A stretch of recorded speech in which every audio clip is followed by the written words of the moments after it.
It started out as just another case in family court, an everyday dispute about child support. A young woman, confident and well prepared, walked into the courtroom, fully expecting the judge to rule in her favor.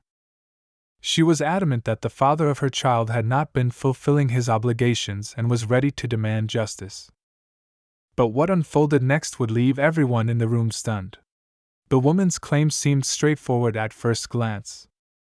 She presented herself as a single mother doing her best to provide for her child, struggling against the odds. Her paperwork was meticulously organized, her arguments were persuasive, and her demeanor painted a picture of resilience and determination. She even spoke about how challenging it was to balance work and parenting without proper financial support. On the other side of the courtroom sat the man she was accusing. Quiet, composed, and almost too calm for someone facing such serious allegations, his expression didn't betray much emotion. To some, his silence may have looked like guilt. To others, it seemed like the calm before the storm. And they weren't wrong. As the hearing began, the judge asked the usual questions, reviewed the evidence, and listened patiently to both sides. The woman recounted her struggles, her voice trembling as she described the financial strain she claimed to endure. Meanwhile, the man barely spoke, only answering when directly addressed. It was clear he had a different side to the story, but he didn't interrupt. He was waiting for the right moment. The courtroom was silent except for the shuffle of papers and the soft hum of the air conditioning. But that calm didn't last long. The judge leaned forward, adjusting their glasses, and asked a single question that shifted the entire tone of the hearing. It was the kind of question that hangs in the air, heavy with meaning, making everyone wonder if something much deeper was about to surface. The woman hesitated. She tried to maintain her composure, but a flicker of doubt crossed her face. Something wasn't adding up. The man's lawyer handed a file to the judge, a file that would soon become the centerpiece of the case. What happened next was nothing short of shocking. As the judge carefully examined the new evidence, their expression shifted from curiosity to outright disbelief. They paused, took a deep breath, and looked directly at the woman.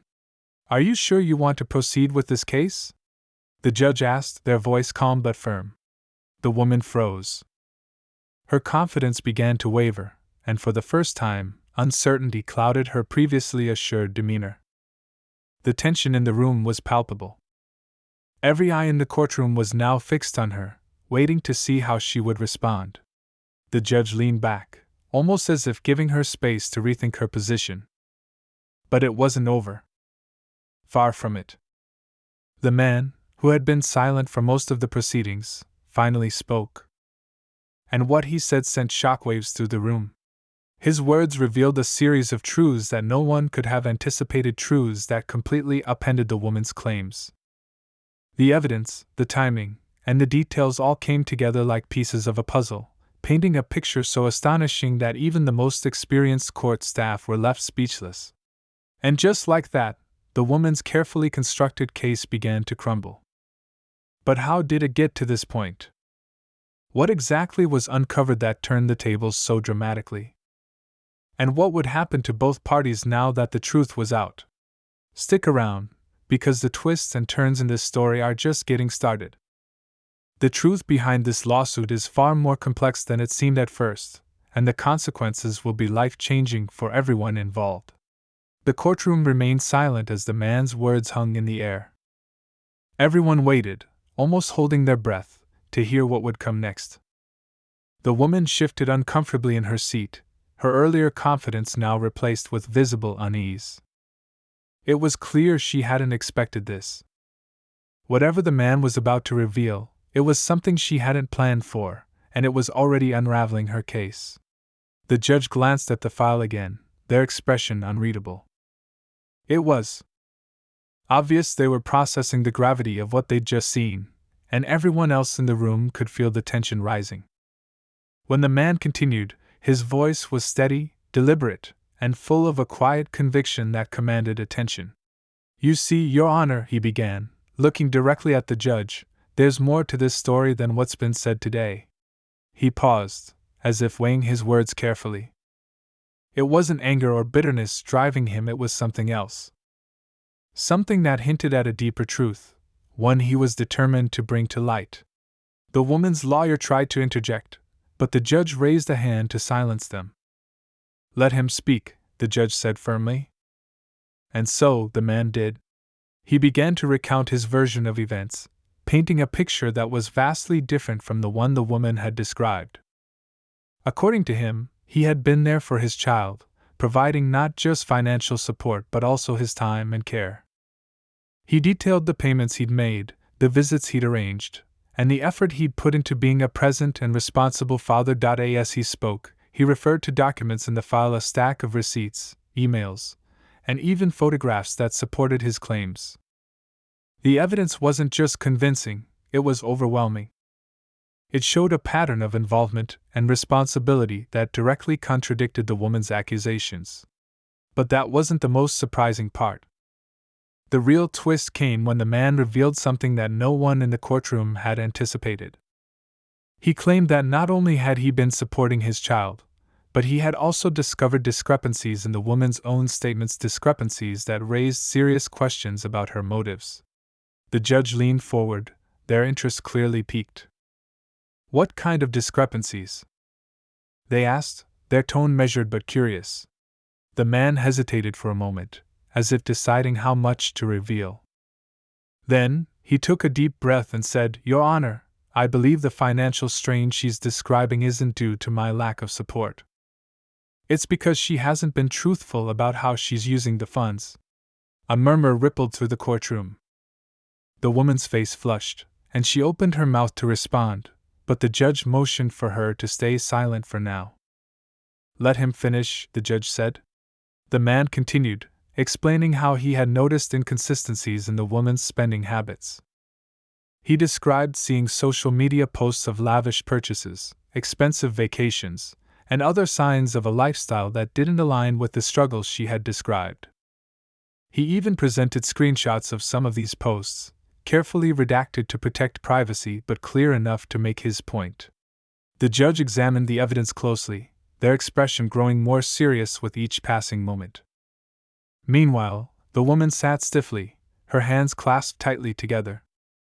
It was impossible to tell what she was thinking, but the tension in her posture was unmistakable. As the man laid out his case, it became clear that this wasn't just about child support anymore. It was about trust, integrity, and the lengths people will go to in pursuit of their goals, whether those goals are justified or not. The woman's initial narrative of hardship and struggle was now under intense scrutiny, and the courtroom was captivated by the unfolding drama. But even as the man presented his evidence, questions lingered. Was he telling the whole truth? Could his claims stand up to further investigation? And what about the child at the center of it all? While the adults argued over money and responsibility, what impact was all of this having on their child's life? The judge finally spoke, their voice cutting through the tension like a knife. "These are serious allegations," they said, addressing both parties.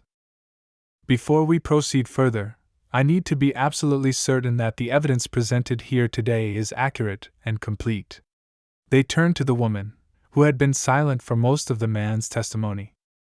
"You will have an opportunity to respond to these claims," the judge said.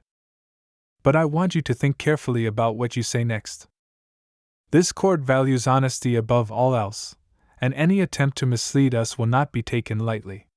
The woman nodded, her expression difficult to read. She looked down at her hands for a moment, then back up at the judge. It was clear she was weighing her options, trying to decide how to move forward. The judge then called for a brief recess, giving both sides time to regroup and prepare for the next stage of the hearing. As the courtroom emptied, whispers filled the air.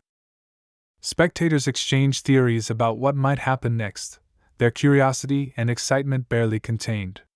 Outside the courtroom, the woman and her lawyer huddled together, their conversation too quiet to overhear. On the other side of the room, the man stood alone, reviewing his documents with a calm determination. Despite the tension and uncertainty, one thing was clear: this case was far from over. The truth was still unraveling, and with every new revelation, the stakes seemed to grow higher. Both sides had their own version of events, their own evidence, and their own motivations.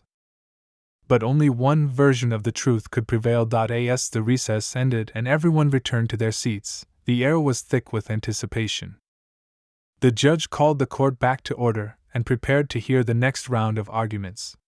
And so, the battle for justice continued, with secrets still waiting to be uncovered and lives hanging in the balance. What would happen next? Only time would tell. But one thing was certain: this case had already taken a turn no one could have predicted, and the final outcome would be anything but ordinary. The courtroom felt heavier now, the kind of weight that builds when everyone knows the truth is just out of reach but not quite there yet. As the judge called the court back to order, the woman sat stiffly in her seat, her eyes darting between the judge, the man, and her lawyer. It was as if she was bracing herself for what might come next. The man's calm demeanor hadn't wavered. He had said his piece, presented his evidence, and now he was waiting. His silence wasn't passive, it was calculated. It was the kind of quiet that hinted he still had more to say, more to reveal, if the situation called for it. The judge began by addressing the woman. "You've heard the claims made against you," they said, their tone neutral but firm. "Now is your opportunity to respond. Is there anything you wish to say regarding the evidence that has been presented?" The woman hesitated. For the first time, her confidence seemed to crack. She glanced at her lawyer, who leaned in and whispered something to her. Whatever was said didn't seem to reassure her. She took a deep breath, sat up straighter, and began to speak. "Your Honor," she started, her voice steady but quieter than before, "I've always done my best to provide for my child. It's true that life hasn't been easy, and I've had to make difficult choices. But I stand by what I said earlier. I came to this court because I believe I deserve support not just for me, but for my child." Her words were carefully chosen, and for a moment, it seemed like she might regain control of the narrative. But then the judge interjected. "What about the evidence presented by the other party? The documents, the financial records, the social media posts, how do you respond to those claims?" The question hung in the air, and the tension was almost unbearable. The woman's face tightened, and she paused before answering, as if weighing her options. When she finally spoke, her voice was a mix of defiance and vulnerability. "Those posts. They don't tell the whole story," she said. "Yes, I've made purchases, but those moments were rare, and they don't reflect the daily struggles I go through. Everyone deserves a little joy now and then, don't they?" Her answer didn't seem to satisfy the judge, who nodded but didn't look entirely convinced. They turned their attention to the man. "Do you have anything further to add at this time?" The man nodded. "I do, Your Honor," he said. He reached for another folder, one he hadn't yet shared. As he opened it, a ripple of curiosity spread through the room. Whatever was in that folder, it was new, and it was about to become very important. "This," he said, holding up a document, "is a full financial audit of the payments I've made over the past 2 years. Every transfer, every check, every receipt, it's all here. And it shows that I've not only met my obligations but exceeded them." He handed the folder to the court clerk, who passed it to the judge. As the judge reviewed the contents, their expression grew more serious. "Additionally," the man continued, "I've included correspondence between myself and the defendant, messages that show I've repeatedly offered additional support, both financial and emotional, for our child. These offers were either ignored or declined." At this point, the woman's lawyer stood up, clearly ready to object. But before they could say anything, the judge raised a hand. "I'll allow it," they said, and the lawyer reluctantly sat back down. The man's words painted a picture that was impossible to ignore. If what he was saying was true, it meant the woman's case was not only weak but possibly dishonest. The room was silent except for the occasional rustle of paper as the judge flipped through the documents. When the judge finally looked up, their expression was unreadable. They turned to the woman. "These are serious allegations," they said. "Do you have any evidence to refute them?" The woman's hands clenched into fists, and she looked at her lawyer again. This time, her lawyer stood up to speak. "Your Honor, while we dispute the accuracy of some of this evidence, we believe it's premature to draw any conclusions. We request additional time to review the new documents and prepare a response." The judge considered this for a moment before nodding. "Very well," they said. "I'll grant a short recess to allow both parties to review the evidence and prepare their arguments. But let me be clear, this court values honesty and transparency above all else. If anyone is found to be withholding information or providing false testimony, there will be consequences." The recess was called, and the courtroom emptied once again. The atmosphere outside was tense, with both parties huddled in their respective corners, whispering urgently to their teams. The woman looked visibly shaken now, her earlier confidence completely gone. She kept glancing at the man, who remained calm and focused, as if he had nothing left to lose. As the minutes ticked by, the tension only grew. Spectators speculated in hushed tones, trying to piece together what might happen next. Was the woman hiding something? Did the man have even more evidence waiting to be revealed? And most importantly, how would this all end? When the court reconvened, the air felt charged, as if everyone knew the next few moments would be critical. The judge wasted no time in bringing the proceedings back to order. "I trust both parties have had sufficient time to review the evidence," the judge said. "We will now hear final arguments before proceeding to a decision." The woman's lawyer spoke first, carefully crafting their argument to cast doubt on the man's claims. They questioned the validity of his evidence, suggested that the social media posts were taken out of context, and emphasized the woman's role as a dedicated mother. But as compelling as their argument was, it couldn't erase the questions that had been raised. The doubts lingered, like a shadow over everything that was said. Then it was the man's turn.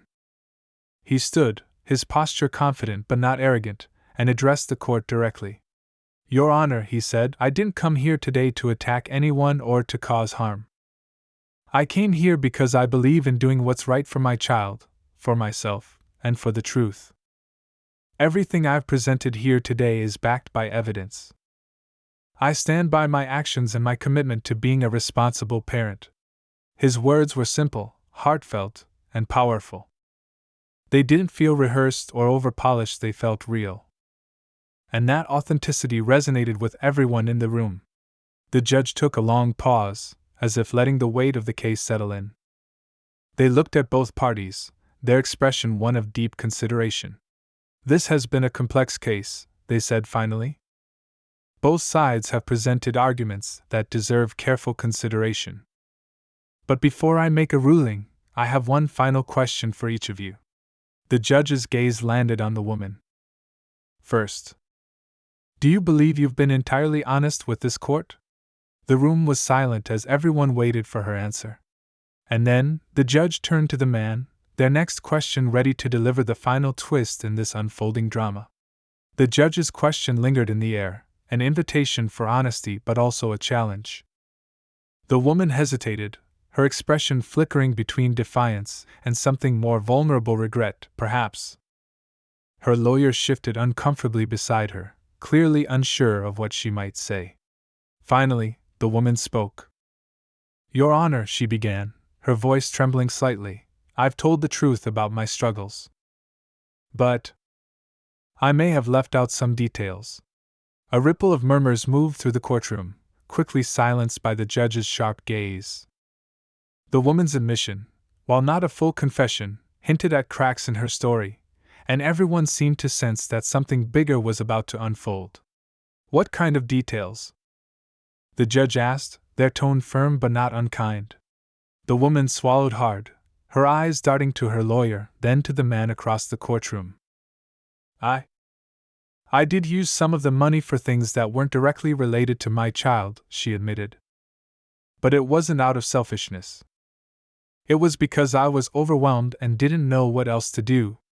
Her voice cracked on the last word, and for a moment, it seemed like she might break down completely. But then she took a deep breath, straightened her shoulders, and continued. I know it was wrong, but I wasn't trying to hurt anyone. I was just trying to survive. The room was silent again, the weight of her words settling over everyone. But just as the tension seemed to reach its peak, the man stood up, breaking protocol to address the court. Your Honor, he said, his voice steady but with an edge of urgency, there's something else that hasn't been brought to light yet. Something that changes everything. The judge raised an eyebrow, clearly intrigued but also cautious. Go on, they said. The man hesitated for a moment, as if considering the best way to say what needed to be said. Then he turned to the woman, his expression unreadable. I didn't want to bring this up because I didn't think it was relevant, he said. But now, I feel like I have no choice. He took a deep breath, then continued. A few months ago, I discovered something about the paternity of the child in question. I had reason to believe that I might not actually be the father. Gasps echoed through the courtroom, followed by an explosion of whispers. The woman's face went pale, and her hands gripped the edge of the table in front of her. Her lawyer immediately stood, objecting loudly, but the judge quickly restored order. This is a serious claim, the judge said, their tone sharp. Do you have any evidence to support it? The man nodded. Yes, Your Honor. I had a DNA test done. I didn't want to believe it, but the results confirmed my suspicions. I'm not the biological father. The courtroom erupted again, the revelation throwing the entire case into chaos. The judge called for silence, their gavel echoing through the room, but even as the noise subsided, the tension remained. The woman's lawyer stood, clearly trying to regain control of the narrative. Your Honor, this so-called evidence is irrelevant, they argued. My client came here today to seek support for her child, and that child's needs remain unchanged, regardless of biological paternity. The judge nodded thoughtfully. That may be true, they said. But this new information raises significant questions about the foundation of this case. We will need to review the DNA test results and determine their validity. The man handed over the test results, his hands steady despite the obvious weight of the moment. As the judge reviewed the document, the woman sat frozen, her eyes fixed on the table in front of her. She looked as though the air had been knocked out of her, and for a moment, it seemed like she might not speak again. But then, quietly, she said, I didn't know. Her words were barely audible, but they carried the kind of raw honesty that couldn't be ignored. The judge looked up, their expression a mix of surprise and curiosity. You didn't know? They asked. The woman shook her head. I didn't know he wasn't the father, she said, her voice trembling. I thought he was. I really thought he was. The man's expression shifted, a flicker of something like pity crossing his face. But he didn't say anything, and the judge didn't press the woman further. Instead, they turned their attention back to the documents in front of them, their focus sharp and unyielding. As the judge continued to review the evidence, the tension in the room grew almost unbearable. The stakes had shifted dramatically, and it was clear that no one, not the man, not the woman, not even the judge, had expected the case to take this turn. When the judge finally spoke again, their voice was calm but heavy with meaning. This court takes matters of child support and paternity very seriously, they said. The well-being of the child involved is our primary concern. However, given the new information that has come to light, we will need to conduct further investigations before making any final rulings. They turned to both parties, their gaze firm and unyielding. In the meantime, they said, I strongly advise both of you to consider the impact this situation is having on your child. The truth will come out, but how you handle yourselves in the process will speak volumes about your character. With that, the judge called for another recess, leaving the room in stunned silence. As the courtroom emptied once again, the woman sat motionless, her face a mask of disbelief. The man, meanwhile, looked both relieved and conflicted, as though he hadn't wanted things to come to this but felt he had no other choice. Outside, the murmurs of spectators filled the air, their voices buzzing with speculation. What would happen next? How would the woman's revelation about her uncertainty and the man's claim about paternity affect the outcome of the case? One thing was certain: the story was far from over. Secrets had been exposed, trust had been shattered, and the stakes had never been higher. But the truth, as messy and complicated as it was, still had more to reveal. And as the two sides prepared for what would come next, one question remained at the forefront of everyone's mind: who would the truth ultimately serve, and at what cost?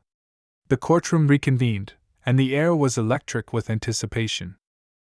Every eye was on the judge as they entered and took their seat, their expression as unreadable as ever. Both the man and the woman seemed more tense than before, the weight of the revelations hanging heavily over them. The woman glanced nervously toward the man, her earlier confidence now replaced by an anxious energy, while the man sat upright, his face a mask of quiet determination. The judge began by addressing the court, their voice calm yet commanding. After reviewing the new evidence and considering the statements from both parties, this court is prepared to move forward. However, there are still unanswered questions that must be addressed before a ruling can be made. Turning to the woman, the judge's gaze softened slightly. You've stated that you were unaware of the child's true paternity. Is there any additional information you wish to share with this court? The woman hesitated, clearly torn. Her lawyer leaned in, whispering something urgent, but she shook her head and stood. Her voice was trembling but steady enough to carry across the room. Your Honor, I didn't want things to turn out like this. I thought I was doing the right thing by coming here, by asking for help. But now, I realize there's something I should have said from the beginning. The room fell silent as everyone leaned in, waiting for her next words. She took a deep breath, as though summoning every ounce of courage she had. There is a possibility that the father could be someone else, she admitted, her voice barely above a whisper. The man's jaw tightened, and a ripple of murmurs swept through the room. The judge raised their hand, silencing the audience. Who? They asked simply. The woman hesitated again, then finally spoke a name. It wasn't a name anyone in the courtroom recognized, but it was clear the revelation sent shockwaves through the room. Her lawyer buried their face in their hands while the man looked away, a mixture of anger and sadness crossing his features. Have you contacted this individual? The judge asked. The woman shook her head. No, Your Honor. I didn't think it mattered because I truly believe that the man here today was the father. I'm so sorry. The judge nodded, their expression thoughtful. Turning to the man, they asked, Do you have anything to say in response to this new information? The man stood, his voice steady despite the clear frustration in his tone. Your Honor, I've always wanted to do right by this child. That's why I've provided support all these years. But now, knowing that I might not be the father, I feel like I've been lied to. I want the truth for myself and for the child. The judge nodded again, their gaze moving between the two parties. This court shares your desire for the truth, they said. And that is why I am ordering a full paternity test, including a request to locate and involve the individual the mother has named. The courtroom buzzed with energy as the judge called for a brief recess to finalize the necessary orders. The woman sat back down, visibly shaken, while the man remained standing for a moment before finally returning to his seat. The next few weeks were a blur of legal motions and DNA testing, each development bringing the case closer to its inevitable conclusion. The courtroom became a battleground of emotions as the truth slowly began to emerge.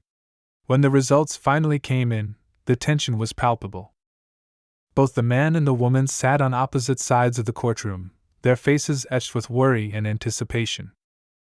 The judge opened the envelope containing the paternity test results and took a moment to read the document before addressing the court. This court has reviewed the DNA test results, they began, their tone solemn. The results confirm that the man here today is not the biological father of the child. A collective gasp filled the room, followed by a stunned silence. The woman's head dropped into her hands, tears streaming down her face. The man closed his eyes, exhaling deeply, as though the weight of the world had just been lifted from his shoulders.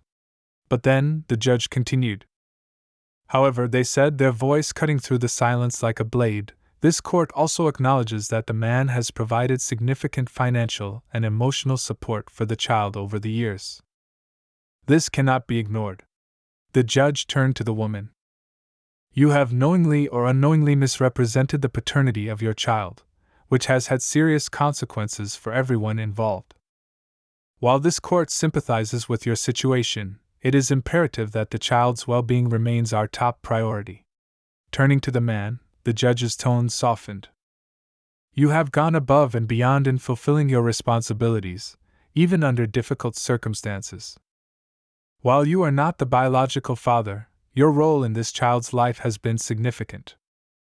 The court encourages you to consider whether you wish to maintain that relationship moving forward, though you are under no legal obligation to do so. The man nodded, his expression unreadable. He looked over at the woman, who met his gaze for a brief moment before looking away. But just as it seemed the case was wrapping up, the judge added one final, unexpected twist.